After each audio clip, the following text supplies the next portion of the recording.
Sir గత 2014-19 టైంలో నరేంద్ర మోడీ గారు అమరావతి ప్రాంతానికి వచ్చారు, శంకుస్థాపనకు వచ్చారు. ఆ టైంలో వచ్చినప్పుడు చెంబుడు నీళ్లు గుప్పుడు మట్టి తీసుకొచ్చి రాజధాని ప్రాంతంలో చిల్లారు. ఆ చిన్న కార్యక్రమం పాల్గొన్నారు. అవును. మరలా 1924 మధ్యలో జగన్మోహన్ రెడ్డి గారు అధికారం చేపట్టారు. కనీసం అధికారం చేపట్టినప్పుడు నరేంద్ర మోడీ గారు అమరావతి రాజధాని గురించి ఎప్పుడు మాట్లాడిన ప్రసక్తి అయితే లేదు. అదే టైంలో 1924 మధ్యలో వైసీపీ పార్టీ జగన్మోహన్ రెడ్డి గారు 3 రాజధానులు అన్నారు. ఆ రోజున ఎక్కడ కూడా ఏం ప్రస్తావించలేదు, వద్దు అనలేదు, కాదు అనలేదు. ఆంధ్రప్రదేశ్కి సహకరిస్తాము అన్నారు. మరలా ఈ రోజున రేపు వచ్చే నెలలో ఏప్రిల్లో శంకుస్థాపనకు వస్తున్నారు. అంటే అమరావతి మీద ఉన్నటువంటి ఆయనకున్నటువంటి యొక్క ప్రేమ ఎలా చెప్తారు మీరు? అంటే అమరావతిని అంటే గతంలో ఆయనే వచ్చారు, చెమ్ముడు మట్టి ఇచ్చారు, వాటర్ ఇచ్చారు, అంటే ఇక్కడ పవిత్ర జలాలను తీసుకొచ్చారు. ఇప్పుడు మోడీ గారు ఆ రోజు ప్రధానమంత్రి వచ్చారు, ఇక్కడ చంద్రబాబు నాయుడు చేశారు.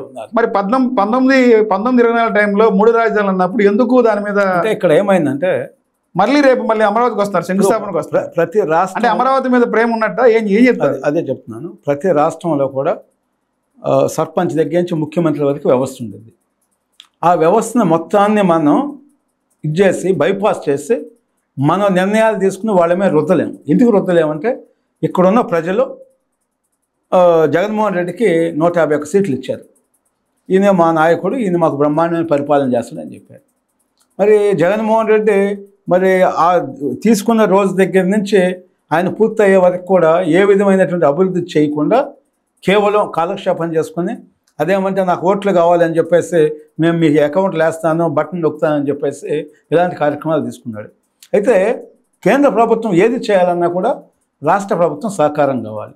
మీకు ఎగ్జాంపుల్ విశాఖపట్నం మనం రైల్వే జోన్ తీసుకుంటే దానికి ల్యాండ్ అలాట్ చేయాలి. అలాట్ చేయకుండా పెండింగ్ పెట్టారు కాబట్టి సెంట్రల్ గవర్నమెంట్ వాళ్ళు కూడా మరి ఆల్టర్నేట్ రిలీజ్ చేశారు. అంటే రాష్ట్ర ప్రభుత్వం చేయాల్సినటువంటి కార్యక్రమాలు ఏవైతే చేయాలో అవి చేసినప్పుడు ఆటోమేటిక్గా సెంట్రల్ గవర్నమెంట్ మనం సహకరించదు. అట్లా కాకుండా ముఖ్యమంత్రితో మాకు సంబంధం లేదు, అక్కడ ప్రభుత్వంతో వచ్చినట్టుగా చేస్తామని అంటే రాష్ట్రాల మీద సెంట్రల్ గవర్నమెంట్ అనేది ప్రధాన పాత్ర పోషించాలి కదా. అయితే కేంద్ర సహకారం లేకపోతే ఏ రాష్ట్రాలు మనుగడ సాధించారు. దగ్గరగా 20 రాష్ట్రాల్లో హిందీ ఉంది, నాకు హిందీతో పనిలే అంటున్నాడు. అంటే కేవలం దక్షిణాదికి ఉత్తరాదికి గొడవలు పెడతానికి ఇవన్నీ చేయటానికి స్టాలిన్ కుట్రలు చేస్తున్నాడు. అంత మాత్రాన స్టాలిన్ మీద ఒక్కరోజులో నిర్ణయం తీసుకోలేరు. అక్కడ ప్రజలను కూడా చైతన్యం చేయాలి. మీ ముఖ్యమంత్రి ఈ విధమైన కుట్రలు చేస్తున్నాడు, ఇవన్నీ కూడా చేయాలి. ఇక్కడ కూడా జగన్మోహన్ రెడ్డి ఏం చేశాడంటే అనేక కుట్రల్లో కుతంత్రాలు చేశాడు. చైతన్యం వల్ల అభివృద్ధి లేకుండా పోయింది. అందువల్లే మనం ఏ నాయకుడిని అయినా ఎన్నుకునేటప్పుడు ఆ నాయకుడి పరిస్థితి ఏంటి అనేది చూడాలి. కానీ దురదృష్టవశాత్తు లాస్ట్ టైము దగ్గర 10,000 కోట్లు మరి భారతదేశంలో ఏ రాష్ట్రంలో కూడా ఇంత పెద్ద ఎత్తున మరి ఎన్నికల్లో డబ్బులు ఖర్చు పెట్టిన పరిస్థితి లేదు. మరి ఇంత డబ్బులు ఖర్చు పెట్టడం వల్ల జగన్మోహన్ రెడ్డి ఆ రోజు రావటం, మళ్ళీ మొన్న కూడా అదే ప్రయత్నం చేశాడు. చేసినప్పుడు కూడా ప్రజలు తెలివితేటలు వచ్చి కొంచెం చైతన్యమయ్యి మొన్న ఓడిచ్చారు. అంటే రాష్ట్ర ప్రభుత్వాన్ని పూర్తిగా బైపాస్ చేసి కేంద్ర ప్రభుత్వం ముందుకెళ్ళదు. వెళ్తే ఏమైందంటే ఇక్కడ ఉన్న ప్రజలు కూడా మా మనోభావాలు దెబ్బతింటున్నాయి, మేము ముఖ్యమంత్రి 150 సీట్లు ఎన్నుకున్నాము, కేంద్ర ప్రభుత్వం మా మీద దాడి చేస్తుంది అని ఇవన్నీ వస్తాయి. అందువల్ల ఏంటంటే కొన్ని ఇష్యూస్ సెన్సిటివ్గా ఉంటాయి, అవి బ్యాలెన్స్గా చేయాల్సింది తప్పదన్నమాట. దాని స్థాయి మించినప్పుడు డెఫినెట్గా కేంద్ర ప్రభుత్వం దాని మీద యాక్షన్ తీసుకోండి, చర్యలు తీసుకోండి, ఆటోమేటిక్ తీసుకోవాలి కూడా. తీసుకోకపోతే రాష్ట్రాన్ని విచ్ఛిన్నం చేయటమే కాకుండా దేశంలో కూడా అనేక రకాలైనటువంటి సమస్యలు కులాల మధ్య, మతాల మధ్య, ప్రాంతాల మధ్య చిచ్చు పెడతానికి అవకాశం ఉంది. అట్లా పెట్టారు. అది ఒక స్టేజ్ వచ్చేసరికి కంట్రోల్ అయింది కాబట్టి సరిపోయింది. లేకపోతే వాళ్ళు మనకి అనేక రకాలైనటువంటి వాళ్ళ రాష్ట్రం మొత్తం విచ్ఛిన్నం అయిపోయింది ఇంకా అనమాట. అది గతంలో 2014 టైంలో ఏదైతే రాజధాని ఏర్పడిందో ఆ టైంలో మేధా పట్కర్ వచ్చి అమరావతి ప్రాంతంలో తిరిగారు. పచ్చని పంట పొలాలు అమరావతికి తీసుకోవడం కదా, లాక్కోవద్దని చెప్పి అన్నారు. అదే టైంలో పవన్ కళ్యాణ్ గారు కూడా అమరావతి ప్రాంతంలో పర్యటన చేశారు. పచ్చని పొలాలు రాజధానికి తీసుకోవద్దని చెప్పి ఈయన కూడా చేశారు. ఎవరైనా రైతులు ఇష్టం లేకపోతే రైతులతో గవర్నమెంట్ మాట్లాడాలని చెప్పి పెరుగన్నం కూడా తిన్నారు పవన్ కళ్యాణ్ గారు.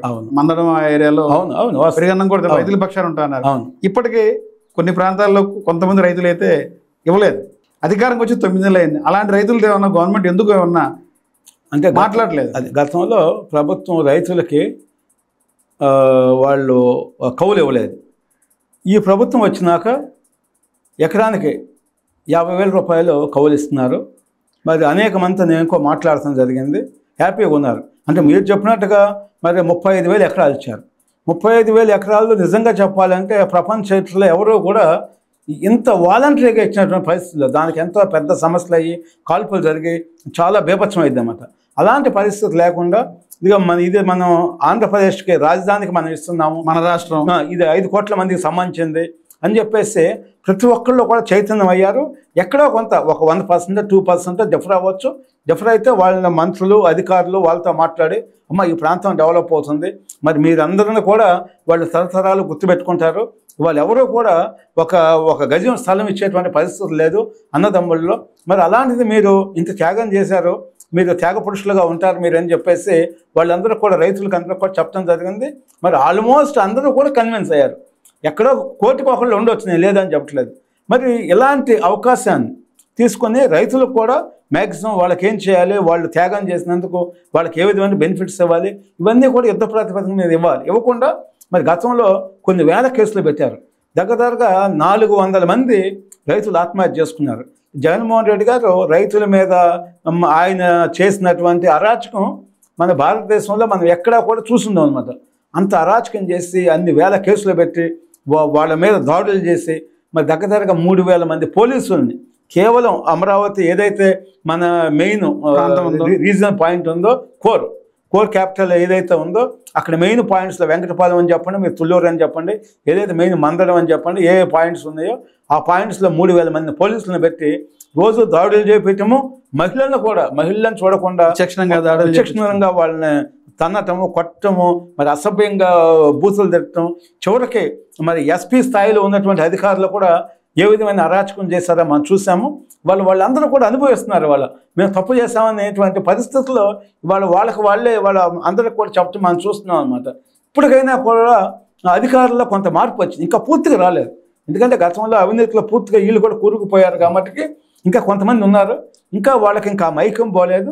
డెఫినెట్గా ఆ మొత్తాన్ని ఈ ప్రభుత్వం వదిలించినప్పుడే అందరికీ న్యాయం జరిగేది. అమరావతి ప్రాంతంలో ఉన్న రైతులకు కొన్ని సమస్యలు అయితే ఉన్నాయి, కానీ ప్రభుత్వం ఏర్పడి 9 నెలల కాలం అవుతుంది. ఆ రైతుల సమస్యలు కనీసం ఇప్పుడు కూడా ప్రస్తావించట్లేదు. సీఎం గారు కానీ, డిప్యూటీ సీఎం గారు కానీ, చంద్రబాబు గారు కానీ, పవన్ కళ్యాణ్ గారు ఎందుకు ఇప్పటి వరకు కూడా రైతుల సమస్యల పరిష్కారం తీసుకెందుకు ఆలోచన చేయట్లేదు? అంటే ఇప్పుడు నారాయణ గారు కనీసం దాదాపు అధికారం వచ్చి 9 నెలల కాలం అవుతుంది, పనులు కూడా ఎక్కడ ఇంకా స్టార్ట్ చేయలేదు. రాబోయే రోజులు ఈ మధ్యకాలం కొంత బ్రేక్ న్యూస్ అని వస్తాం. త్వరలో జమిలీ ఎన్నికలు అంటున్నారు. జమిలీ ఎన్నిక 27లో వస్తే ఇంకా అమరావతి పనులు ఎక్కడ స్టార్ట్ అవుతాయి? జమిలీ ఎన్నికలకు ఇప్పుడు పెద్ద అవకాశం లేదు. ఎన్నికలు అంటే 1 year ముందు ఎన్నికలు ఇప్పుడైతే పెద్ద అవకాశం లేదు. ఇప్పటికే అమరావతికి ఒక చట్టబద్ధ అనేది లేదు. ఇప్పటికే ఆంధ్రప్రదేశ్ రాజధాని అమరావతి అనేది చట్టబద్ధ ఎందుకు చేయట్లేదు కేంద్ర ప్రభుత్వం కానీ రాష్ట్ర ప్రభుత్వాలు కానీ? డెఫినెట్గా ఇప్పుడు చేయాలి. ఆ దిశగా ఎందుకు ప్రయాణం చేయట్లేదు? ఆ ప్రయాణం చేయాల్సిందే.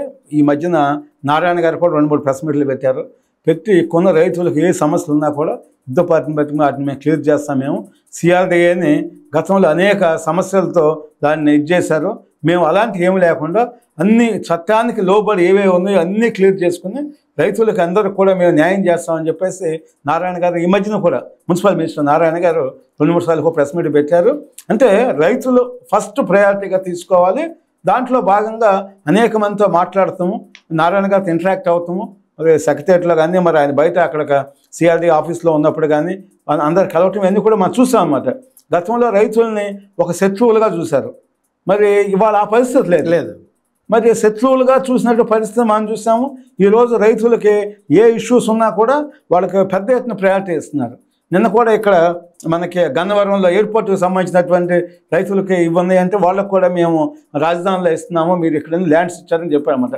అంటే సాధ్యమైనంతవరకు వాళ్ళకి బెటర్ ప్యాకేజ్ రైతులకి నష్టపోకుండా వాళ్ళు చేస్తున్న త్యాగాలను మనం ఈజీగా తీసుకోకుండా వాళ్ళకి ఏ విధంగా ఉన్నతంగా వాళ్ళని గౌరవించాలి అనేటువంటి పరిస్థితుల్లో ప్రభుత్వం చూస్తుంది, చూడాలి కూడా. ఆ బాధ్యత ఉంది.